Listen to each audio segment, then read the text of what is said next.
El primer oficial cayó a las 4:47 de la madrugada, desplomándose silenciosamente en el barro antes de que alguien oyera el disparo. El segundo cayó 12 segundos después, agarrándose la garganta mientras la sangre le manaba entre los dedos. Para cuando el tercer hombre se desplomó, el puesto de mando alemán se sumió en el caos, pero el francotirador ya estaba siguiendo su cuarto objetivo a través de una mira telescópica de la que se habían reído apenas horas antes. Era enero de 1945, y el frente oriental se había convertido en un cementerio de ambiciones congeladas. La ofensiva del Vístula Oder del Ejército Rojo destrozaba las defensas alemanas como una guadaña, avanzando hacia Berlín con un ímpetu que parecía imparable. En la pequeña ciudad polaca de Steinau an der Oder, ahora conocida como Stinaua, un solo regimiento alemán tenía la tarea de defender un cruce de río crucial el tiempo suficiente para que las unidades en retirada escaparan del cerco. Era una misión suicida disfrazada de demora táctica. Todos lo sabían. La cuestión no era si caerían, sino cuánto tiempo podrían hacer sangrar a los soviéticos por cada metro. Entre los defensores se encontraba Klaus Becker, un francotirador bávaro de 32 años que había estado luchando desde la invasión de Francia en 1940. No era un soldado moldeado por la propaganda ni el fervor juvenil. Había sido guardabosques antes de la guerra, un hombre que pasaba sus días rastreando ciervos a través de la niebla alpina y leyendo el sutil lenguaje del viento y la sombra. Cuando llegó el reclutamiento, sus habilidades se transformaron sin problemas en algo más siniestro. Para 1945, tenía más de 90 bajas confirmadas, una cifra que ya no contaba ni mencionaba. La guerra había despojado de cualquier romanticismo al acto. Lo que quedaba era precisión, rutina y una silenciosa resignación a que esta orilla helada probablemente sería su tumba. El equipo de Becker reflejaba la desesperación de la maquinaria bélica alemana, que se desmoronaba. Su fusil era un Karabiner 98K, un arma de cerrojo que había servido a la Wehrmacht desde antes del inicio de la guerra. Era fiable, preciso y, para los estándares de 1945, dolorosamente obsoleto en comparación con los fusiles semiautomáticos que inundaban las manos soviéticas. Pero era su mira telescópica la que provocaba más burlas entre los soldados más jóvenes.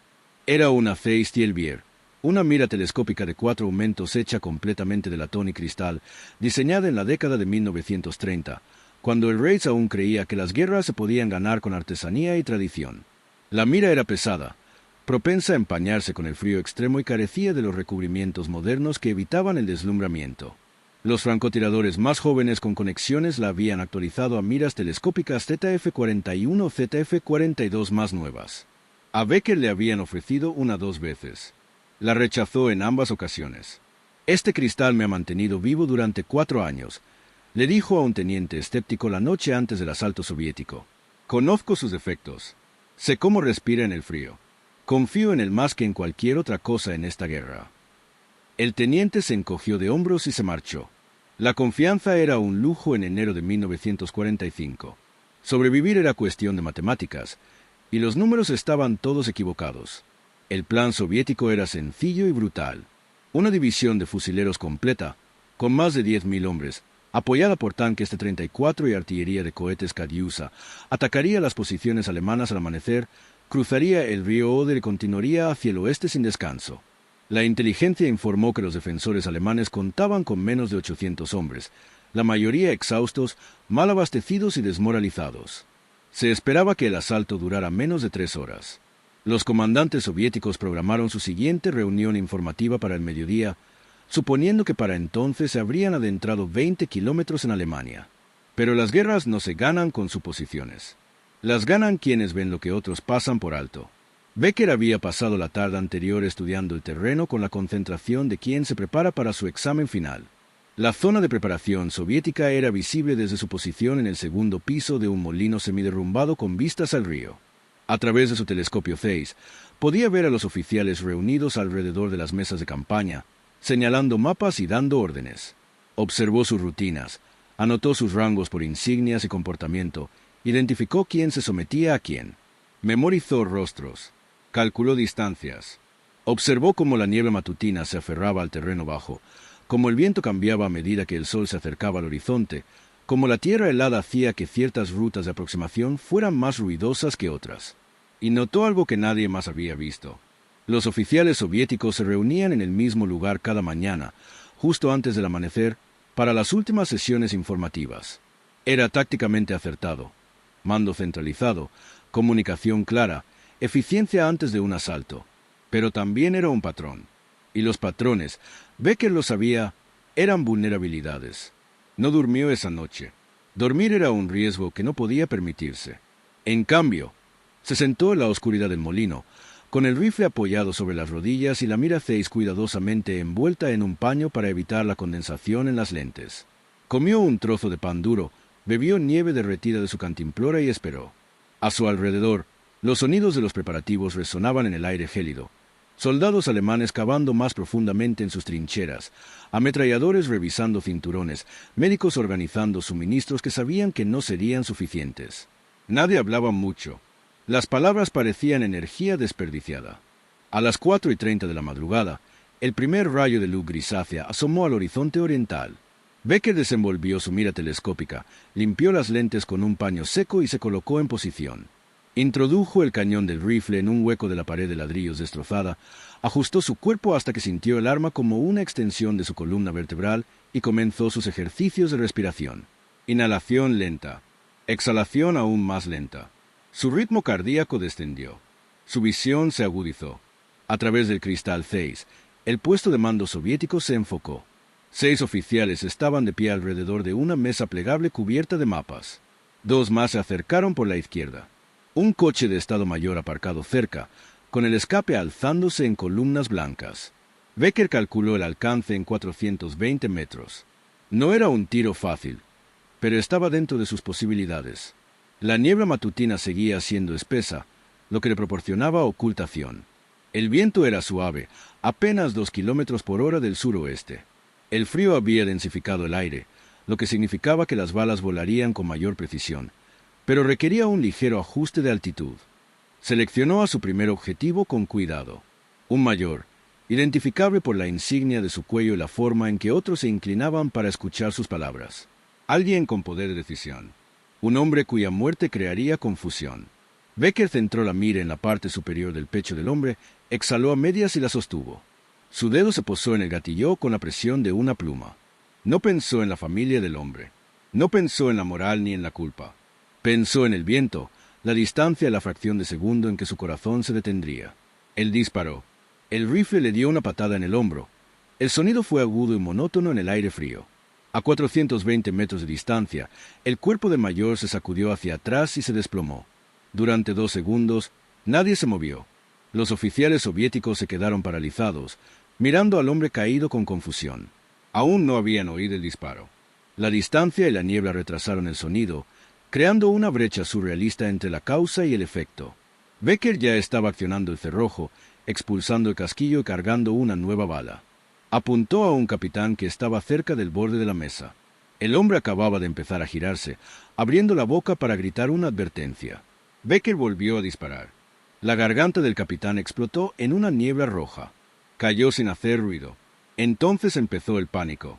Los oficiales se dispersaron, algunos buscando refugio tras el coche oficial, otros corriendo hacia la trinchera más cercana. Pero Becker lo había previsto. Conocía el terreno. Sabía a dónde correrían. Su tercer disparo alcanzó a un teniente a medio paso. La bala le entró por la espalda y le salió por el pecho. El cuarto disparo mató a un comisario que se había arrojado tras una caja, sin saber que el ángulo de la posición de Becker le daba una línea de visión despejada. Para entonces, los soldados soviéticos gritaban, apuntaban en múltiples direcciones y disparaban a ciegas contra la niebla. Las ametralladoras abrieron fuego, barriendo la línea de árboles 300 metros al sur de la posición real de Becker. Los morteros comenzaron a caer, pero apuntaban a la retícula equivocada. Becker permaneció inmóvil, sin ser detectado, respirando con calma. Se había convertido en un fantasma envuelto en ladrillos y sombras. El quinto objetivo era un coronel, identificable por su abrigo largo y la forma en que gritaba órdenes incluso agachado. Becker colocó la mira en la cabeza del hombre y disparó. El cuerpo del coronel quedó inerte al instante. El sexto era un joven teniente que cometió el error fatal de levantarse para animar a sus hombres. La bala de Becker le dio en el corazón. Habían pasado 7 minutos desde el primer disparo. 6 oficiales soviéticos habían muerto. El puesto de mando se había sumido en el caos. Los hombres corrían, arrastraban cuerpos y gritaban pidiendo médicos. El asalto planeado para el amanecer aún no había comenzado, pero la estructura de mando ya se estaba fracturando. Becker hizo una pausa. Limpió de nuevo las lentes de su mira telescópica y revisó la munición. Le quedaban 11 balas en la bolsa. Los soviéticos empezaban a reagruparse, retirándose a posiciones secundarias. Vio llegar nuevos oficiales, intentando restablecer el orden. Seleccionó su séptimo objetivo, un capitán con un radioteléfono, probablemente pidiendo apoyo de artillería. La bala lo silenció a mitad de la transmisión. El octavo era un mayor que había tomado el mando y señalaba hacia el área general de Becker. El hombre había adivinado la dirección, pero no la posición exacta. Becker disparó antes de que el mayor pudiera dar la orden. El noveno objetivo era un comisario que intentaba impulsar a los hombres hacia el asalto. Cayó de bruces en el lodo helado. Para entonces, el mando soviético estaba en completo desorden. El ataque, programado para comenzar a las 5 de la madrugada, se había retrasado. Había oficiales muertos o escondidos. La comunicación se había interrumpido. Los soldados que momentos antes se preparaban para una ofensiva coordinada ahora estaban atrincherados en trincheras, aterrorizados por un enemigo que no podían ver. Becker disparó su 10º tiro contra un teniente coronel que salió de un búnker para evaluar la situación. El hombre murió antes de dar 3 pasos. El 11º disparo mató a un sargento mayor que había sido designado comandante de campo temporal. Cuando el sargento se desplomó, el personal soviético restante abandonó el puesto de mando por completo, retirándose 200 metros a una posición secundaria fuera del alcance efectivo de Becker. Eran las 5:23 de la madrugada. En 36 minutos, Klaus Becker había matado a 11 oficiales soviéticos con 11 disparos de una mira que consideraban obsoleta. El asalto al amanecer, que debía arrasar las defensas alemanas en 3 horas, nunca comenzó a tiempo. Confundida, sin líder y desmoralizada, la división soviética retrasó su ataque más de 4 horas mientras se presentaba el nuevo mando y se evaluaba la situación. Esas 4 horas salvaron al regimiento alemán. Llegaron refuerzos. Se reforzaron las posiciones defensivas. Cuando finalmente llegó el asalto soviético, se topó con una resistencia organizada en lugar de un colapso provocado por el pánico. El cruce se mantuvo durante 2 días más, lo que permitió a miles de soldados y civiles alemanes escapar hacia el oeste. Becker no lo celebró. Cuando la artillería soviética finalmente rodeó su posición 1 hora después, se escabulló por un túnel de drenaje bajo el molino y se desplazó a una posición de repliegue 300 metros al norte. Limpió su fusil, encajó la mira y se preparó para el siguiente combate. Sobrevivió a la batalla de Steinau. Sobrevivió a la guerra. Regresó a Baviera. Se convirtió de nuevo en guardabosques y nunca habló públicamente de lo que había hecho. Pero los hombres que lucharon junto a él ese día contaron la historia. La contaron en hospitales de campaña, en campos de prisioneros, en conversaciones discretas décadas después. La contaron porque desafiaba las expectativas. Porque en una guerra definida por la destrucción mecanizada y una fuerza abrumadora, un hombre con un viejo rifle y una mira telescópica les había recordado que la habilidad, la paciencia y el conocimiento aún importaban. El telescopio Zeiss y el Bier que Becker usaba nunca fue actualizado ni reemplazado. Después de la guerra, lo guardó en una caja de madera en su ático. Cuando le preguntaron por qué, simplemente respondió: porque veía con claridad cuando todo lo demás era un caos. Hay una lección entrelazada en esta historia que trasciende las tácticas y la historia. En un mundo obsesionado con las herramientas más nuevas, la tecnología más avanzada y la creencia de que el progreso siempre se mide en mejoras, Klaus Becker demostró que la maestría no consiste en tener el mejor equipo. Se trata de conocer tu equipo tan profundamente que se vuelve invisible. Una extensión de tu voluntad en lugar de una herramienta que manejas.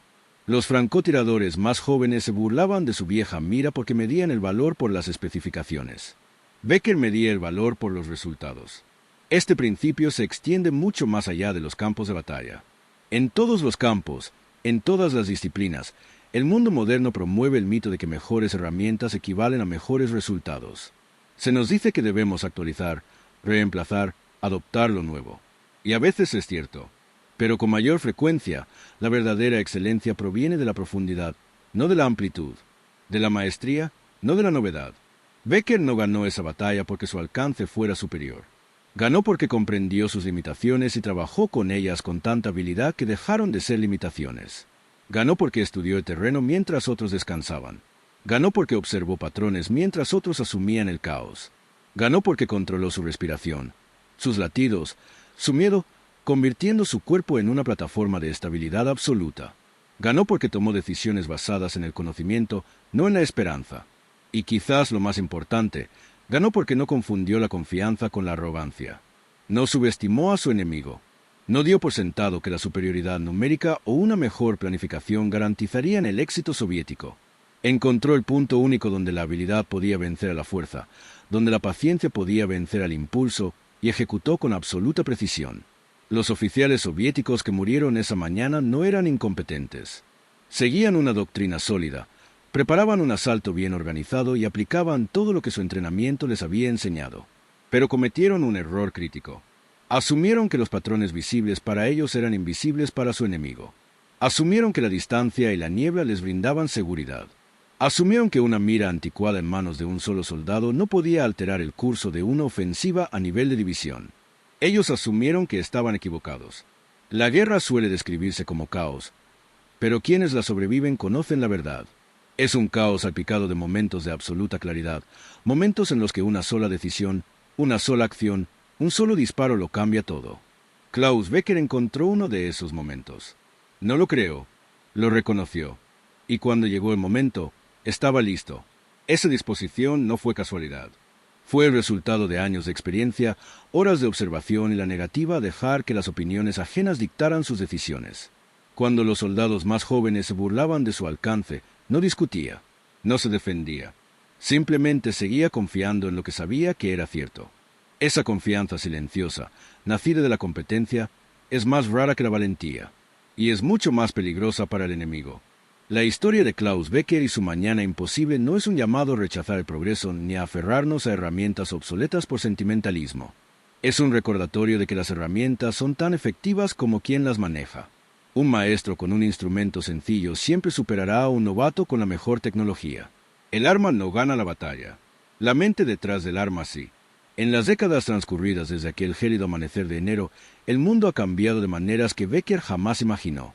La tecnología ha avanzado de forma irreconocible.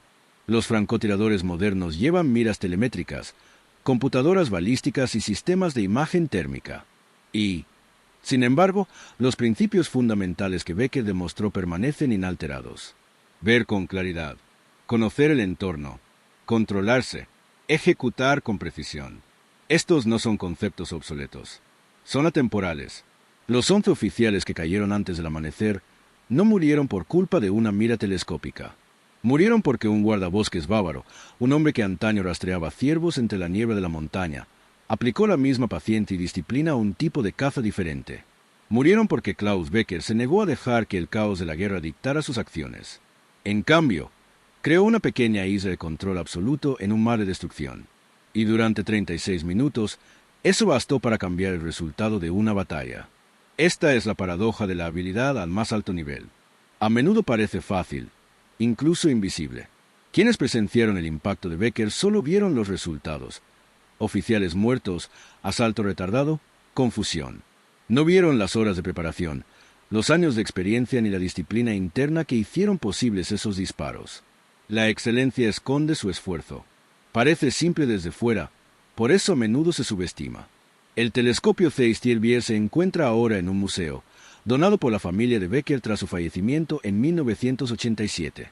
El latón está deslustrado, el cristal presenta arañazos de décadas de uso y la correa de cuero está agrietada y descolorida. Los visitantes pasan de largo sin mirarlo 2 veces, atraídos en cambio por las impresionantes exhibiciones de armas modernas. Pero quienes conocen la historia se detienen, se acercan, observan el viejo cristal y se preguntan qué vio a través de la niebla aquella mañana de enero. Vio lo que siempre había visto, claramente, firmemente, sin ilusiones ni distorsiones, igual que el hombre que miraba a través de él. Así que esta historia nos plantea la pregunta, una pregunta que aplica tanto a soldados como a civiles, a cualquiera a quien le hayan dicho que sus herramientas están anticuadas, que sus métodos son anticuados, que su enfoque es obsoleto. ¿Confías en lo más nuevo o en lo que sabes que funciona? ¿Buscas mejoras o buscas la maestría? ¿Te mides por lo que tienes o por lo que puedes hacer? Klaus Becker respondió a esa pregunta 11 veces antes del amanecer. Y al hacerlo, recordó al mundo que las guerras no las gana el bando con el mejor equipo. Las gana el bando con los mejores soldados. Y los mejores soldados no son los que tienen las herramientas más avanzadas. Son los que han convertido sus herramientas, sean las que sean, en extensiones de su voluntad. El amanecer llegó lentamente esa mañana, filtrándose entre la niebla y el humo, revelando un campo de batalla que no se había desarrollado según lo planeado. La división soviética, tan confiada apenas unas horas antes, permanecía paralizada y sin líder. El regimiento alemán, superado en número y condenado, había recibido un indulto. Y en algún lugar entre las ruinas de un molino congelado, un hombre con una vieja mira telescópica y pulso firme empacó su fusil y avanzó hacia la siguiente posición. No se consideraba un héroe. No se consideraba excepcional. Simplemente hacía lo que se le había enseñado, con las herramientas en las que había aprendido a confiar, tal como la experiencia le había enseñado. Y esa, más que cualquier mira, rifle o estrategia, es la verdadera lección. La maestría no consiste en tener lo mejor. Se trata de ser el mejor con lo que tienes. Los minutos posteriores al 11º disparo de Becker transcurrieron en un silencio más denso que las descargas de artillería que vendrían después. Las tropas soviéticas, apiñadas en sus trincheras, susurraban entre sí, confundidas y asustadas. Sus oficiales habían desaparecido. No estaban heridos ni capturados, sino sistemáticamente eliminados por un enemigo que no podían localizar. En la rígida jerarquía del Ejército Rojo, donde las órdenes fluían hacia abajo con absoluta claridad, la repentina decapitación del mando creó una parálisis que ni el coraje ni la superioridad numérica podían superar de inmediato. Los oficiales subalternos y los sargentos superiores se vieron obligados a tomar decisiones para las que no estaban entrenados. La doctrina militar soviética de 1945 era brutalmente eficaz, pero también inflexible. Se basaba en cadenas de mando claras, planes predeterminados y una fuerza abrumadora aplicada según plazos precisos. Se desalentaba la iniciativa en los niveles inferiores. La improvisación se consideraba a menudo un signo de mala planificación. Cuando el calendario se desmoronaba y los planificadores morían, la maquinaria simplemente se detenía. Esta era la verdadera genialidad de Becker. No solo los disparos en sí, sino la comprensión de lo que esos disparos causarían. No solo había matado a 11 hombres, había desgarrado el sistema nervioso de toda una operación ofensiva. Cada muerte creaba un efecto dominó. Retrasos en la comunicación, confusión sobre los objetivos, vacilación entre los subordinados y, en última instancia, una herida psicológica más profunda que cualquier bala. En las trincheras alemanas, la reacción fue igual profunda, pero completamente diferente. Los soldados que se preparaban para su última batalla, que habían escrito sus últimas cartas y hecho las paces con su destino, sintieron de repente un destello de algo que creían extinguido: la esperanza. La noticia corrió rápidamente por la línea defensiva. Un francotirador, dijo a alguien, uno de los nuestros, está matando a sus oficiales. El asalto se retrasa. La esperanza es una emoción peligrosa en la guerra. Puede llevar a la imprudencia, a asumir que la supervivencia es posible cuando la lógica dice lo contrario. Pero en ese momento, la esperanza también fue combustible. Afirmó las manos, agudizó la concentración. Recordó a los hombres exhaustos que su enemigo, a pesar de todas sus ventajas, no era invencible. Y ese cambio psicológico, por pequeño que fuera, importaba. El comandante del regimiento alemán, un coronel curtido llamado Wilhelm Strauss, recibió los informes iniciales con escepticismo. ¿11 oficiales muertos? ¿Por un solo francotirador? Parecía demasiado preciso para ser real, el tipo de historia que los hombres se cuentan para ocultar la aleatoriedad de la artillería o el caos del azar. Pero cuando las interceptaciones de radio soviéticas confirmaron la confusión, cuando el asalto al amanecer no se materializó a las 5 de la madrugada como estaba previsto, Strauss se permitió una extraña sonrisa. No conocía personalmente a Klaus Becker. Había visto su nombre en las listas de mando, anotado su número de bajas en los informes, pero nunca habían hablado. Becker no era el tipo de soldado que buscaba reconocimiento ni forjaba relaciones con el personal de mando. Era un solitario por naturaleza y necesidad. Los francotiradores operaban mejor en los márgenes de las unidades, moviéndose con independencia y tomando decisiones sin esperar aprobación. Se confiaba en ellos porque obtenían resultados, no porque asistieran a las reuniones informativas o saludaran como era debido. Pero Strauss comprendió lo que Becker había hecho. Comprendió que esas 4 horas de retraso no eran solo tiempo, sino una oportunidad. Inmediatamente ordenó a los ingenieros reforzar las posiciones críticas, redistribuyó munición a los sectores con mayor probabilidad de enfrentar el asalto retrasado y envió mensajeros para contactar con las unidades vecinas y coordinar una defensa más robusta. Lo que debería haber sido una ofensiva desesperada para resistir unas horas se convirtió en un esfuerzo calculado para que los soviéticos pagaran caro cada metro que avanzaran. Cuando finalmente llegó el asalto soviético, a las 9:37 de la mañana, fue desorganizado y tentativo. Los nuevos oficiales, provenientes de las unidades de reserva, desconocían el terreno. Desconocían qué rutas de aproximación se habían explorado, qué puntos fuertes se habían identificado ni qué tácticas planeaban emplear los oficiales caídos. Improvisaron, y la improvisación ante un enemigo atrincherado rara vez termina bien. La batalla que siguió fue brutal y costosa para ambos bandos. La infantería soviética, apoyada por tanques T-34 y artillería pesada, finalmente aplastó secciones de la línea alemana por puro desgaste. Pero los 2 días adicionales que la acción de Becker había ayudado a asegurar permitieron a miles de soldados y civiles retirarse hacia el oeste a través del río Oder, escapando del cerco y la captura. Esos 2 días salvaron vidas que se habrían perdido. Preservaron unidades que volverían a luchar. Retrasaron, aunque solo fuera ligeramente, el avance del ejército rojo hacia Berlín. Y Klaus Becker, el hombre que lo hizo posible, se movía como una sombra en la batalla. Se reubicó 3 veces más ese día, disparando de forma oportunista a objetivos valiosos, ametralladores, morteros, operadores de radio. No llevaba la cuenta. A esas alturas de la guerra, los números habían perdido toda importancia. Simplemente hacía su trabajo. Se mantenía con vida y se movía cuando quedarse se volvía demasiado peligroso. En las décadas posteriores a la guerra, los historiadores militares que estudiaban la ofensiva del Vístula-Oder se toparon ocasionalmente con referencias a la acción de Steinau. La mayoría la desestimó como una escaramuza menor, estadísticamente irrelevante en el contexto de una campaña que involucró a millones de hombres a lo largo de cientos de kilómetros. Algunos señalaron el inusual retraso del asalto soviético, pero lo atribuyeron a problemas logísticos o fallos de comunicación bastante comunes en el caos de las rápidas operaciones ofensivas. Solo un puñado de investigadores, quienes analizaron a fondo los informes soviéticos posteriores a la acción y entrevistaron a los veteranos alemanes supervivientes, reconstruyeron la verdad. E incluso entonces, la historia parecía casi mítica. Un francotirador, 11 oficiales, 4 horas de retraso, resultado de la batalla alterado. Parecía propaganda, el tipo de relato que los ejércitos cuentan para levantar la moral, excepto que era real. Los nombres de los oficiales soviéticos muertos estaban documentados. El éxito defensivo alemán estaba registrado. La cronología coincidía. Lo que dificultaba la aceptación de la historia para los analistas modernos era su profunda contradicción con la narrativa dominante del último año del Frente Oriental. Para 1945, la guerra se había convertido en una masacre industrializada a una escala inimaginable. Las acciones individuales parecían eclipsadas por la enorme cantidad de hombres, tanques y artillería. La idea de que un soldado habilidoso con un viejo fusil pudiera influir significativamente en una operación de división resultaba anacrónica, como afirmar que una sola espada podía cambiar el curso de una batalla naval. Pero eso es precisamente lo que hace tan importante la historia de Becker.